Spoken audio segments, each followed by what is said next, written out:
Assalamualaikum warahmatullahi wabarakatuh. Kembali lagi dalam kelas antropologi, dan dalam minggu kali ini semoga teman-teman masih dalam kondisi sehat, berbahagia, dan selalu dalam lindungan Allah SWT. Amin.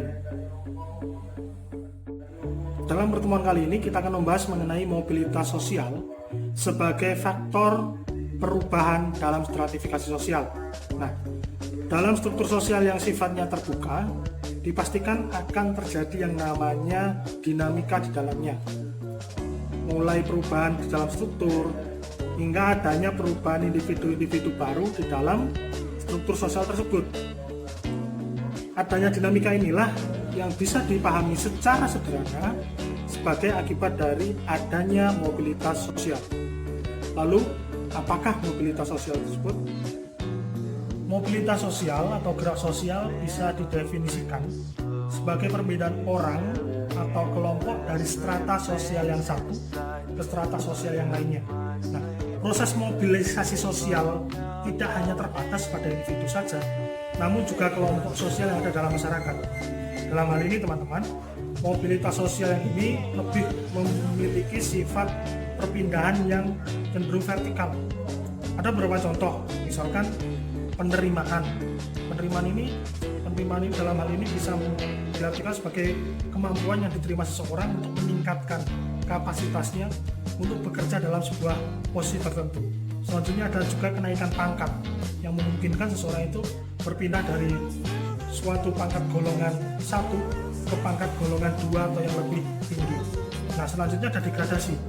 Degradasi ini terjadi karena adanya penurunan kualitas, sehingga yang bersangkutan di sini harus terpaksa turun posisi di dalam sebuah struktur sosial yang ada. Dan yang keempat adalah pelepasan. Misalkan karena pensiun, ya maka sudah purna tugas digantikan oleh yang baru, seperti itu. Nah, selain yang tadi sudah kita bahas yang bersifat vertikal, ada juga yang bersifat horizontal.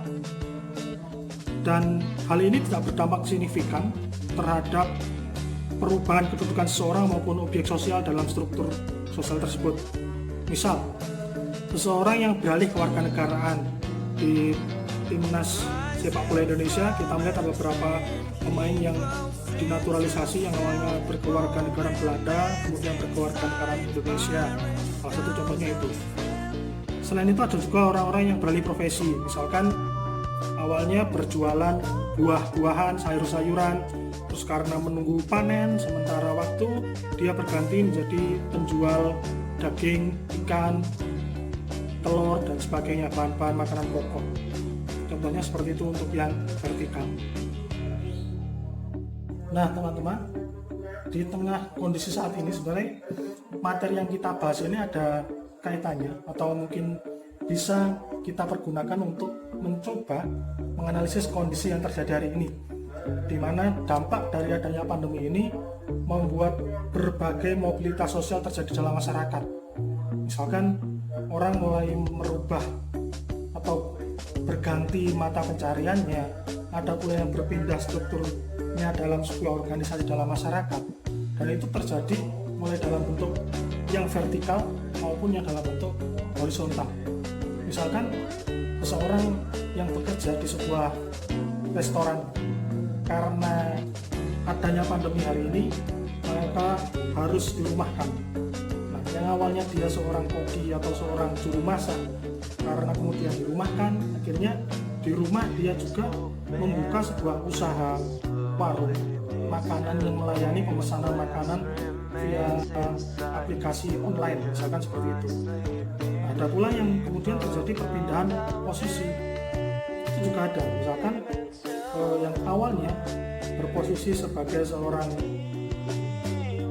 pimpinan dalam suatu organ di struktur yang ada di sebuah satuan kerja, karena adanya pengurangan jumlah tenaga kerja, akhirnya dianya juga berprofesi sebagai misalkan melakukan pekerjaan yang awalnya tidak dia lakukan. Tapi hal ini sebenarnya tidak berdampak signifikan, hanya merubah pola pekerjaannya dan juga ada tambahan-tambahan pekerjaan yang awalnya tidak dia kerjakan tapi kemudian dia kerjakan. Misalkan seperti itu. Jadi sebenarnya di tengah kondisi pandemi hari ini, kajian mengenai mobilitas sosial ini bisa menjadi bahan diskusi kita, dan selanjutnya teman-teman bisa mencoba menganalisis melalui berbagai kasus atau berita yang teman-teman bisa baca di halaman internet, adanya misalkan pemutusan hubungan kerja maupun adanya perpindahan posisi pekerjaan, hingga adanya beberapa pekerjaan dirumahkan, itu bagaimana imbasnya terhadap kondisi mobilitas sosial yang ada di masyarakat. Tugas ini bisa teman-teman tuliskan di Microsoft Word gitu, dan nanti selanjutnya silakan dikirimkan ke email untuk bahan diskusi kita dan juga bahan penilaian teman-teman untuk materi mobilitas sosial, dan kita coba untuk melihat bagaimana kondisi yang terjadi hari ini dilihat dari kacamata antropologi. Mungkin itu tugas untuk hari ini, dan untuk pertemuan kali ini semoga teman-teman selalu sehat, selalu berbahagia, dan jangan lupa jaga ibadah dan juga tetap semangat dalam belajar. Assalamualaikum warahmatullahi wabarakatuh.